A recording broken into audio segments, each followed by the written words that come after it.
Welcome to the Seahawks Forever podcast, hosted by longtime Northwest sports journalist Dan Viens. News, reaction, and opinion. In-depth analysis on everything Seahawks. And now, here's your host, Dan Viens.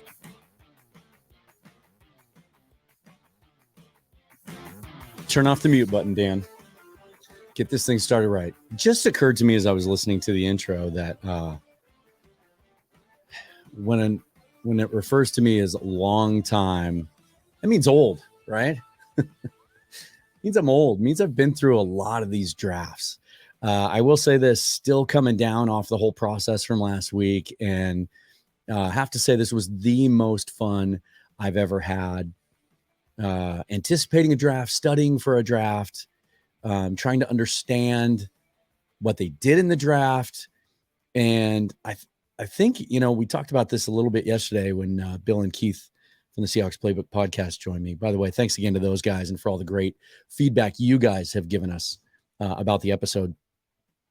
But we talked about how each and every year you feel like you'll learn a little bit more about the Seahawks process, and it'll prepare us better for next year as we look ahead to just kind of what appears to be a normal draft process for them next year. The Russell Wilson trade is done.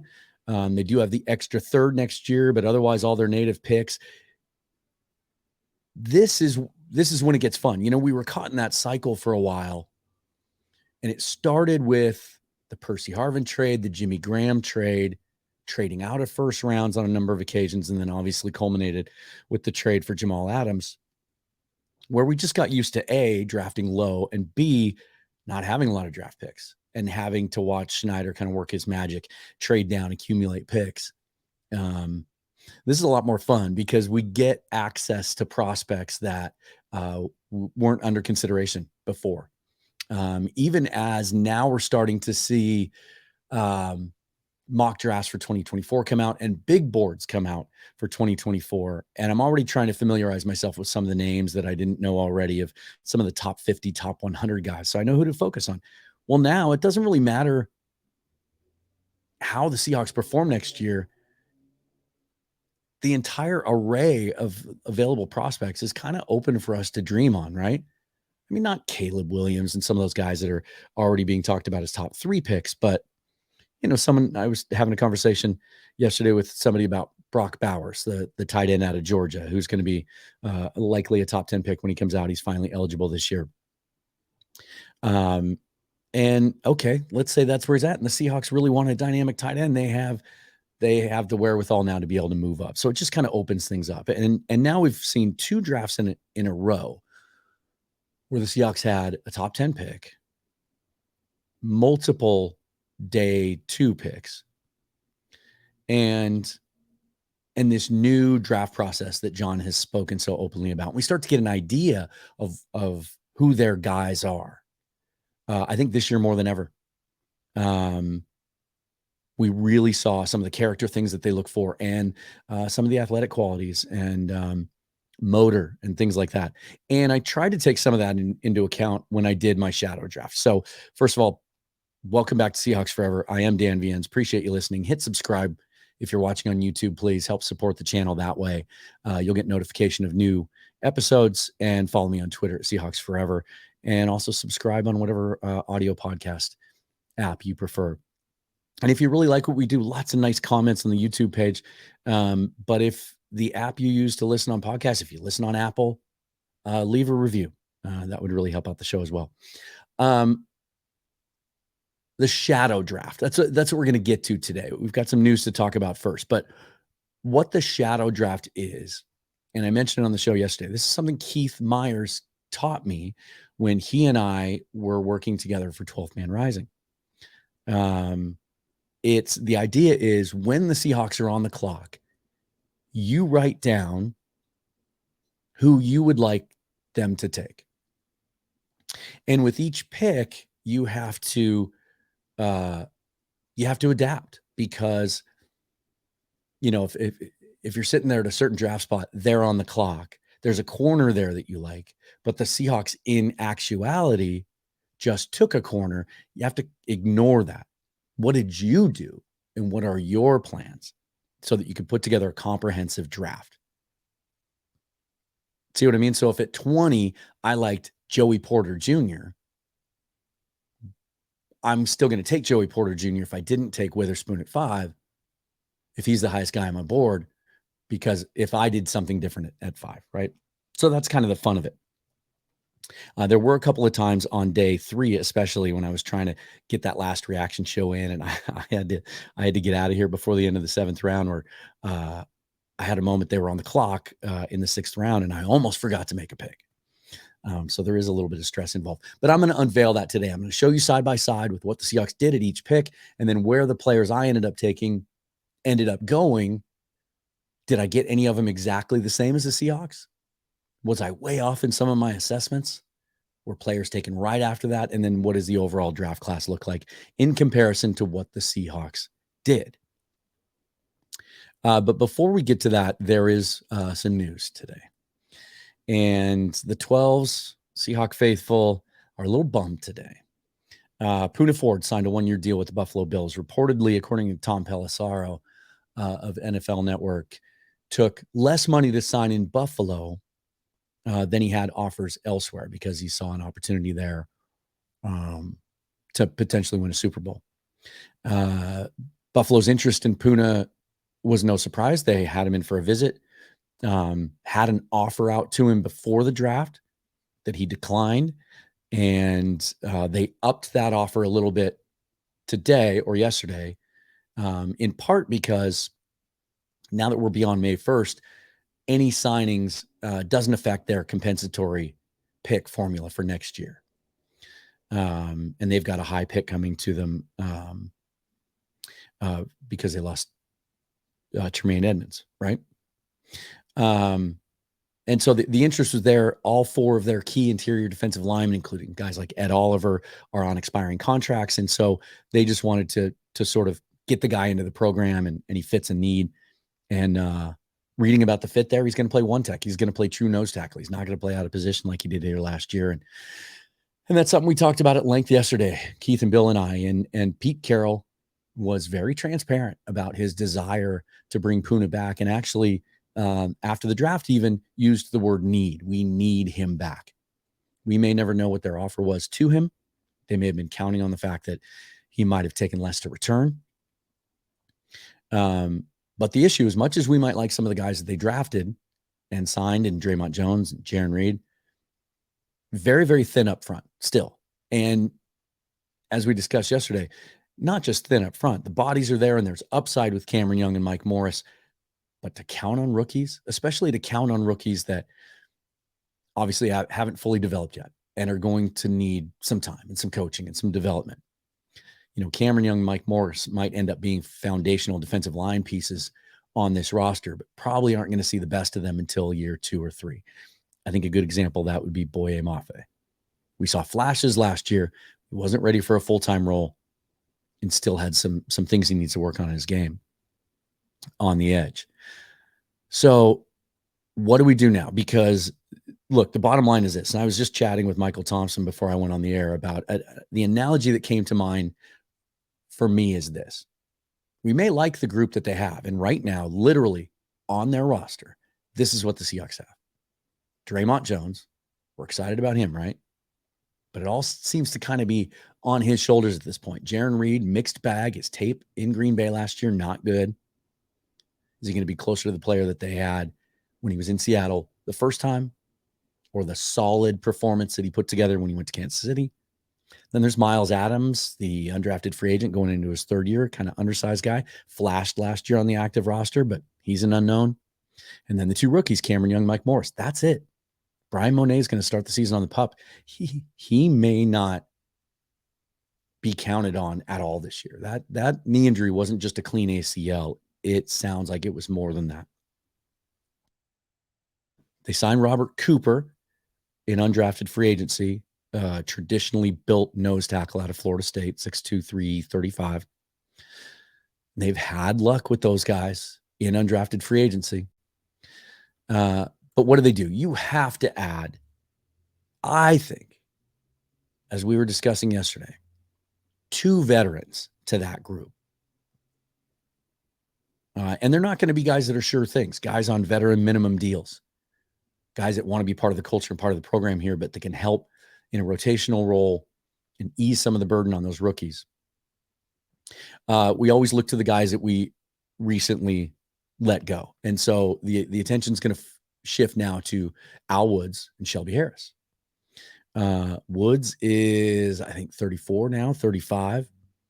Had interest from the Cleveland Browns, but then they went out and drafted Siaki Ika, very similar player. I tend to think that Woods is kind of in that Austin Blythe sort of middle ground right now, where he's thinking about retirement. And maybe his choice is retirement or back to the Seahawks. And maybe that's one of those things, because he's a veteran, that he doesn't sign before training camp. And the Seahawks go to camp and kind of see what they have. Is he willing to take a vet minimum deal? Are the Seahawks willing to get creative like they did coming out of the COVID year, maybe do a void year deal? So he has a low cap hit for this year and they can move on easily after next year. And then there's Shelby Harris. Had some injury issues last year when he came over from Denver, but really versatile, played well at times, great locker room voice, leader, real positive influence in the locker room. To me, if you're only going to choose one of those guys, I know Woods is a true nose tackle, and we think we're lacking that. I like Harris's versatility because he can play pretty much all the way up and down that 3-4 line. Move around, gives you a little pass rush juice to go along with Dre'Mont Jones. They obviously have history together in Denver. How much money is he willing to sign for? Are there other guys? Looking at the free agent list, Poona was the best of the guys that were out there. Akeem Hicks, 34 years old last year.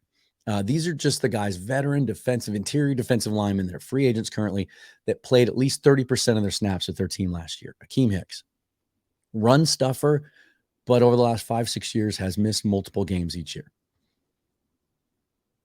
Guys like Chris Wormley, Matt Ioannidis, sort of rotational guys, a little bit more pass rush upside from those guys than true nose tackles. They're both around that they're both kind of 6'4", 6'5", 300. And Ndamukong Suh, a lot of people bring him up. He's 36 now. What does he have left in the tank? Might he be a guy that if they get into camp and they need to add a veteran, he's talked about his desire maybe at some point in his career to finish up here in the Northwest. Of course, went to school in Oregon. Mario Edwards is a guy the Seahawks brought in for a visit before the draft. They visited with him last year and didn't sign him. He's a solid veteran that's more of an end type, would be a solid hedge against Morris having to play too much as a rookie. I think he has some of that versatility where he can reduce inside too. And he's a guy that would probably only cost you the veteran minimum. Are there a couple of guys that are more defensive end types that can reduce inside on occasion? Jadeveon Clowney, perhaps. Do they want to go down that road again? I don't know. A lot of you got excited about Frank Clark. I talked about on the show when he made the comment on Tyler Lockett's Instagram page that he might need to look into a property that he had for sale in Seattle. But he's not that type. In this scheme, he's an outside linebacker. And I don't know that he really fits now. And I also think someone's going to pay Frank Clark. He'll get more money than the Seahawks are willing or able to pay. So this is where it gets a little scary. And the analogy that I made was a starting rotation in baseball. And in particular, let's look at the Mariners. Coming into the season, most of us, felt pretty good about the Mariners prospects this year, even though we might have had question marks about whether they improved the lineup enough because we thought that starting rotation was going to be so good. And in fact, we had 6 guys, right? Because Marco Gonzalez was so good in the spring. He beat out Chris Flexen. Flexen starts out in the bullpen. Then what happens? A couple of guys underperform. Flexen gets shelled. He had to be in there because Robbie Ray gets hurt his first time out. Gonzalez has had a couple rough outings. Kirby and Gilbert have had some moments of showing their youth and inexperience. They bring a guy up like Easton McGee, throws 7 no-hit innings against Blue Jays. You think, oh, okay, we do have some depth. Then he gets hurt. So while you can talk yourself into those 5 guys being good enough, you like the upside in Young and Morris, you like the experience of Reed and Jones, you like the potential star power of Jones, and Miles Adams gives you some juice. That can't be it. They have to go to camp with 7 or 8 guys. Because what if Jones gets hurt? What if any one of those guys gets hurt? What if you have one of those years where that position group gets dinged up? And I'm not talking about ACLs and Achilles, but you miss 2, 3, 4 games here. So they have to do something. They've talked openly about it too. They have. It's not like they're going to go. They won't go into camp with these 5. Schneider talked about it on his last radio show before the draft last week, that, the phases of free agency, and talked specifically about June 1 cap cuts, how new players and new names will become available, and they have to be ready to react to that. They have to be ready to move on that. Are there guys you get closer to training camp that maybe you can trade a late future draft pick for? Where do they sit financially today? Can they do it? What can they do? Currently, according to the NFL Players Association, the Seahawks have $7.08 million in cap space. It's a little bit different than what Over the Cap shows. Over the Cap shows 6.2, 6.3, but it's in the ballpark. And then Over the Cap estimates their effective cap space as that they're about $3.5 million in the red. And so you do the math, that means they need $9 to $10 million to sign the draft picks that they just drafted based on what their slotted cap hits are going to be. And by the way, side note, there was a story last week that was very well done by Michael Schonduger of The Athletic about how John Schneider has talked more openly this year about cash and cap, and how they're kind of tight on their cash and cap, and they have to manage that well. It led some cynical types to say, are they strapped? Is Jody Allen being cheap? No, the Seahawks do things a certain way. They're owned by a foundation. Remember that, not a rich individual. They're owned by a foundation. She is bound by certain parameters, one of which may be that she may be required to sell the team at some point. But they have to work on a budget. And that's a cash budget too, which likely rules out things like the easiest way to create cap space would be to take part of Quandre Diggs' $13.5 million salary this year, convert it to a signing bonus, spread it out over the rest of his deal. Boom, you pick up $7 or $8 million in cap space. But to do that, you have to write a check for $7 or $8 million. And that doesn't sound like something they want to do. So how do you clear that space? How do you come up with that $3 to $4 million just to sign the draft picks, let alone be able to go out and sign some veterans? Pretty easily, actually. And I think these are all moves that the Seahawks that kind of range from absolutely definitely want to make it happen to I could see it being something that they'd be interested in. Some things that I don't think will be under consideration. They're not going to redo DK Metcalf's deal already. It's too new. I don't even know they would redo Tyler's deal. You could add a year or two to that. I think at his advancing age, you want to kind of see how that plays out. The biggest one is Uchenna Nwosu. In the last year of his 2-year deal, he's a foundational piece, one of the best free agent signings the Seahawks have ever made. And a guy that's in the prime of his career, young, and you want to sign that guy long-term. Pete has said it, and I think it's something typically we're going to need to be patient. The Seahawks typically do big extensions right before camp opens, or sometimes even maybe the first week of camp.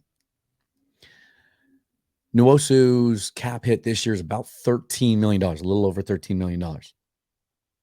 So you do, say, a 3-year extension with him, you can easily drop that cap hit for this year quite a bit. 6, 7, 8 million you can clear right there. Question is always, takes 2 to tango. Does Nwosu want to be here? Sure seems like it. Sure seems like he found a place where he fits and that believes in him and gets the most out of his ability. If they can make that happen right there alone, you clear a pretty significant amount of cap space. You can make some things happen. But here's a couple other to consider, especially because the Seahawks ignored tight end in this draft, a draft that we talked over and over about was a very strong tight end draft, and that they might dip into that at some point because contractually, Will Dissly's the only guy signed beyond this year. Colby Parkinson and Noah Fant are in the last year of their deals. There were some rumors they may have been open to trading Fant, He counts about $6.5 million guaranteed right now on his 5th-year option. That obviously didn't happen. It's not going to happen now. But what if you could extend him? They like him. They almost drafted him the year he came out. He fits the offense. I think they just kind of started scratching the surface. Seemed like he and Gino really built some chemistry late in the year. You can drop that $6.5 million down quite a bit too by signing him to an extension. How does he view his value? Does he think a big year can put him up in that upper echelon, some of those tight ends that are really getting paid? I don't know. And then what about Disley? He's got a couple years left on his deal. He's had some injury issues, though. He's a $9 million cap hit. I don't know if you can do much there unless the player is highly motivated to do something. Maybe you tack another year on just to give him a little security. I don't know, but there's an opportunity there. Other than that's about it. There aren't many other things that you can do. Other than some nickel and diming. Like you could, someone suggested to me that they could cut Mike Jackson if he's not going to beat out Devin Witherspoon and Trey Brown at left corner. And I didn't look it up, but I don't think you're going to save much more than, I don't know, $1 million there. These are the ways. The Nwosu extension would be the big one. And again, the Seahawks don't have to do anything today.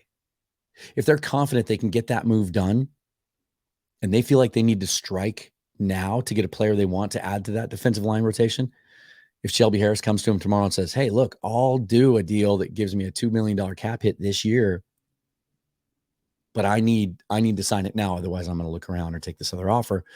And they feel like they need to do that. They can't because they have that $7 million in space right now. You don't have to sign your rookies in advance of minicamp. You don't have to sign them until training camp.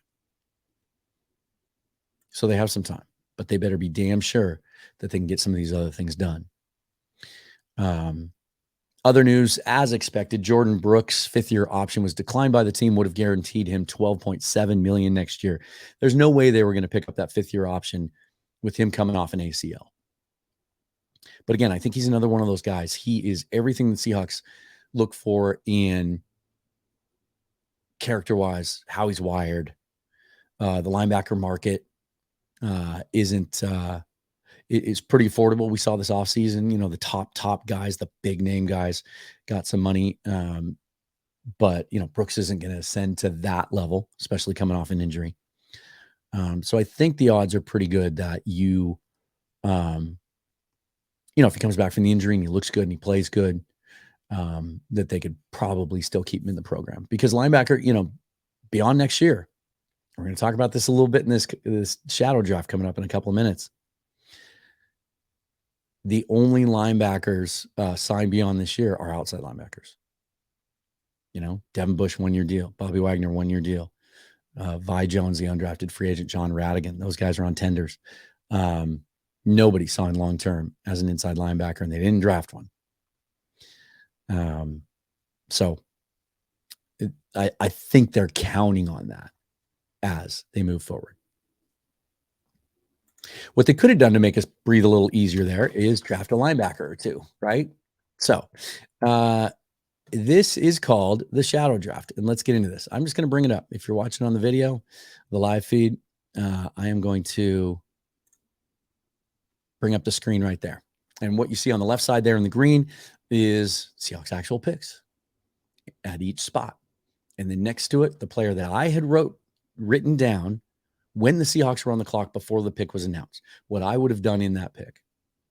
And let's start at the top. Look, I had all the questions in the world about not just his character. I think that was being overblown. I don't think the Seahawks took Jalen Carter off of their board because of the accident. I think they took him off their board, and they said some things in the press conference after day 3 that I think touched on this. Because they weren't sold on his self-motivation, the way he's wired, his passion for football. A lot of people said, hey, they're going to bring him in because they have the culture to surround him and they can get the most, they can coach him up, they can get the most out of him. Seahawks sound more now than ever like they're not interested in that type of player, no matter how talented he is. That they shouldn't have to draw that out of him. That they'll coach you up on technique, but they don't want to have to teach you life lessons.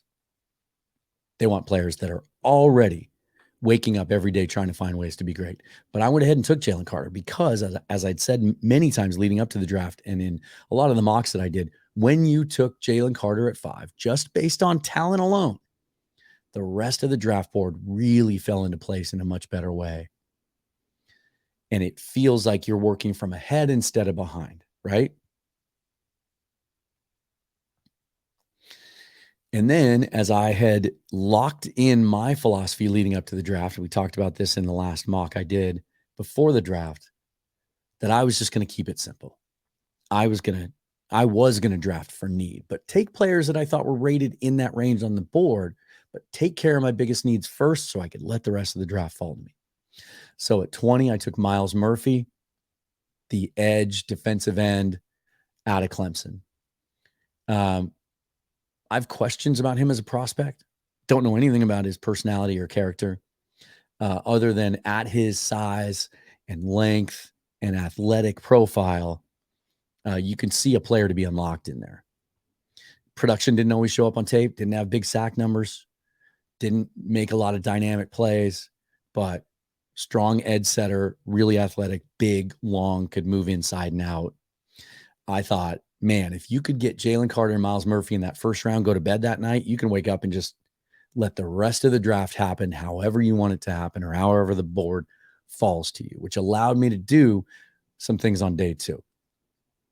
So instead of Devin Witherspoon and Jackson Smith and Jigba, I end day 2 with Jalen Carter and Myles Murphy, who Murphy ended up going 28, 8 picks later. Then on day 2, I took Joe Tippmann, the center out of Wisconsin, at 43 or at 37 instead of Derek Hall. And I based this on a lot of things. First of all, he was my favorite center prospect in the draft. Really athletic, nasty, mean, got to the second level. I think he might have the best career of all the centers that were drafted in this draft. But also I knew the Seahawks had interest in him. They sent Steve Hutchinson back to work him out the week before the draft. There was that Tony Pauline report that they were even considering him in the late first round, maybe after a trade back. Which, by the way, we didn't see any trade backs except for the 4th round. I talked about the cash and cap thing earlier. I meant to make the point that for those of you who were concerned that they were strapped for cash and that they might have to trade down to lessen some of that cap blow, as Michael Sean implied in his athletic piece. They didn't do that. So I take Joe Tippmann at 37. He ends up going just 6 picks later to the Jets at 43. So I had his value just about right. And then at 52, instead of, Seahawks take Zach Charbonnet, running back out of UCLA, I went Drew Sanders. Was surprised at this point, thought it was great value at 52. Early in the process, he was mocked pretty routinely at the end of the first round because I became sold on his ability to play inside linebacker. Long guy, kind of reminded me of KJ Wright in some ways, 6'4", 235. Was an edge player at Alabama, moved inside at Arkansas. So he was still kind of learning the position, but showed the ability to come up and stack and shed. But also a guy that you could put on the edge and bring as an outside rusher. Thought his versatility, his ability to drop and cover also was really exciting. And now you've added to that linebacker group, and you can look ahead a few years, and it's not a barren wasteland going into the offseason next year. Thought he was a good complementary player. And maybe what Myles Murphy was lacking is a twitchy edge rusher, more of a defensive end, more of a 5 technique. Drew Sanders can give you that versatility and come up and be an edge rusher. Also kind of check 2 boxes at once with him. In the 4th round at 108, instead of Anthony Bradford, guard out of LSU, I went Roschon Johnson, a running back I had routinely mocked to Seattle in about this area. He ended up going 115, so only 7 picks later. A similar running back in some ways to Zach Charbonnet. Bigger dude, 230 pounds, can break some tackles, but dynamic enough, has some shiftiness, catches the ball well. I think Zach Charbonnet was the 3rd best running back in the draft. I really like the player. I'm not mad about where they took him because I think that's going to be a dynamic combination, he and Ken Walker. But it'll be interesting to see over the next couple of years, right? How Roschon Johnson's career looks, his performance on the field against Zach Charbonnet. And then at 123, Seahawks went Cameron Young because they had to. Now they had to turn their attention on day 3. We went to bed after the 3rd round really nervous, didn't we? Really worried. So they wake up on Saturday and they just start attacking the trenches on both sides of the ball because they had to, because they went corner wide receiver early. So they go Anthony Bradford, or they go Cameron Young. I went Darius Rush cornerback. Unlike a lot of fans, I did see corner as a position I wanted to add to on this roster. Mike Jackson's a fine player. Trey Brown has shown flashes, but this was a deep corner draft, and I thought we could upgrade that spot and improve our depth at the same time. Darius Rush might have had the best Senior Bowl of any corner, 6'2", 200. Has that long ability to really play a lot of press man. I love Devin Witherspoon, best corner in the draft. My favorite tape to watch this whole offseason. Think he's going to be a superstar. But in the 4th round, Darius Rush fits the Seahawks style and type. And I think might have been good enough to start as a rookie over Jackson as well. In the 5th, I got a little, I took a chance. Instead of Mike Morris at 151, and I considered Morris in that spot. You can see that we didn't make any of the same picks, but that was as close as we came. That and 154, which I'll talk about in a minute. I took Andrew Voorhees, the guard out of USC, who would have been a 2nd-round pick had he not torn his ACL at the combine. He went a lot later, and I thought this was about the range where he would go, and I thought having these 2 extra picks, he probably isn't going to contribute as a rookie. But his upside moving forward as a guy that can play guard, tackle in a pinch, you red shirt him. I thought that would have been great value. He ends up going 229. Really surprised me there.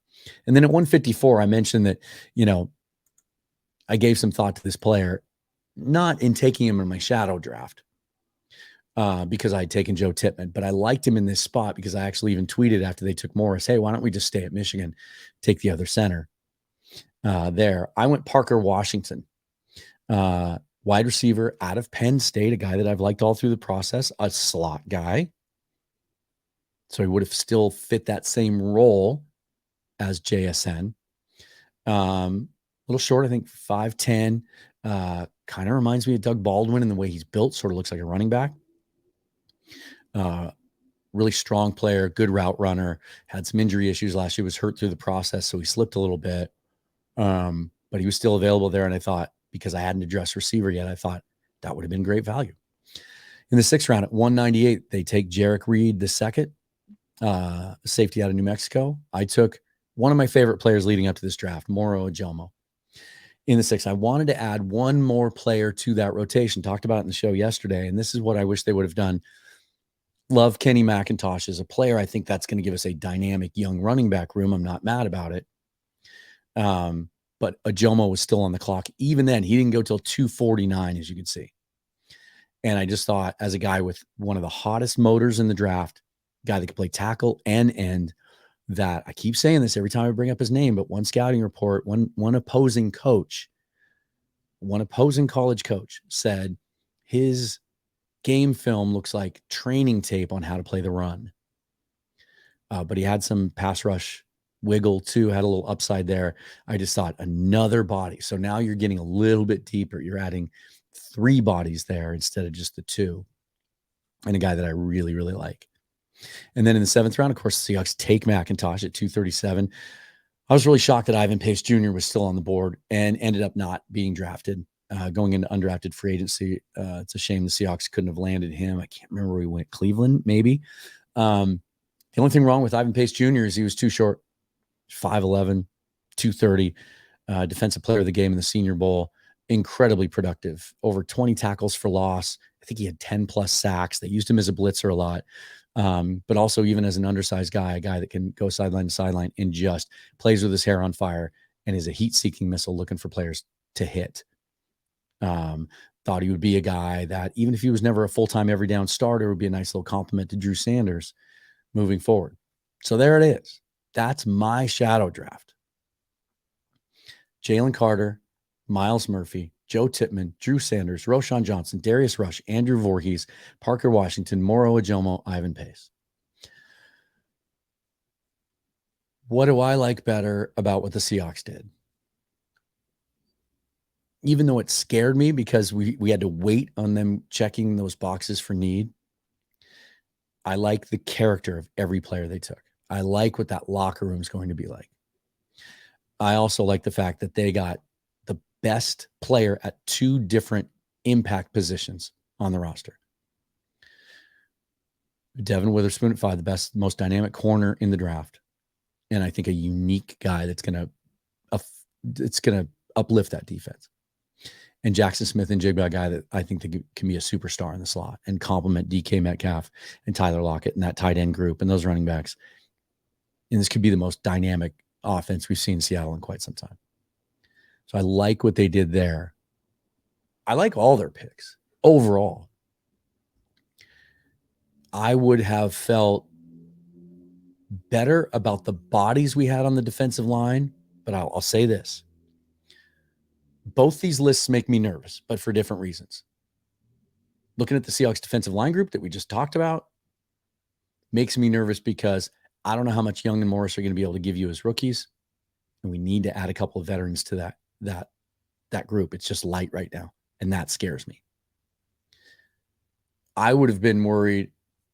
I like the talent that I took up front, but I would have been concerned about Carter's commitment.